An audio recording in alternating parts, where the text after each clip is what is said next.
Praise the lord. ఈరోజు మనం దీని యొక్క వాక్యం చూసినట్లయితే 95వ కీర్తన 7వ అధ్యాయం. రండి నమస్కారం చేసి సాగిలపడదాము, మనం సూచించిన యెహోవా సన్నిధిని మోకరించుదాము.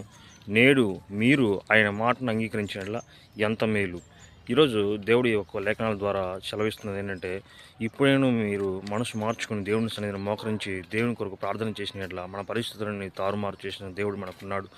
తప్పనిసరిగా ఆయన ప్రతి పరిస్థితుల్లో నుంచి మనకు తోడుగుండి మనకు అండగా ఉండి బలపరిచే దేవుడు ఉన్నాడు. ఆత్మీయతలో కొనసాగుతున్నప్పుడు నిరాశ నిస్పృహగా పోవడం సహజం.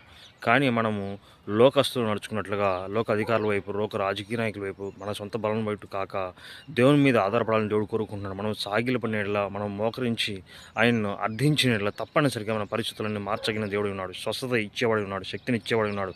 ఉద్యోగం లేని పరిస్థితుల్లో, అనుకూల పరిస్థితుల్లో, తిండి లేని సమయంలో కూడా దేవుడు మనకు కావాల్సిన ఎన్ని సమకూర్చి పెట్టేవాడు. దేవుడి యొక్క వాక్యం ఆశీర్వదించి దీవించును గాక. ఆమేన్.